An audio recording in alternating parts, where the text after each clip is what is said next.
Umayya ইবনে খালাফ ওনার উপর অত্যাচারের steam roller চালালো, কিন্তু ওনার অন্তর থেকে কালেমার বাণীটা ছিনিয়ে নিতে পারলো না।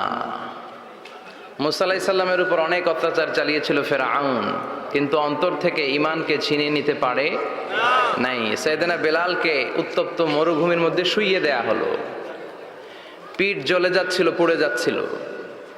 আপনারা জানেন যে আরব দেশের তপ্ত মরুভূমি এতটাই উত্তপ্ত, ওখানে চাল ফেলে দিলে ওইটা খই হয়ে যায়, মুড়ি হয়ে যায়। সেটার মধ্যে শুইয়ে দিয়ে বলা হলো এবার আল্লাহরে ডাক। এতক্ষণ ডাকছিল লা ইলাহা ইল্লাল্লাহ, কিন্তু তারপরেও, এত অত্যাচারের পরেও ঈমান ছিনিয়ে নেওয়া যায় নাই। উনি আল্লাহর সংক্ষিপ্ত নাম নিয়ে জিকির করছিলেন। উনি পড়ছিলেন আহাদ। উনি পড়ছিলেন কি? এই আহাদ সূরাতুল ইখলাসের ভেতরে আছে না নাই? কুল হুয়াল্লাহু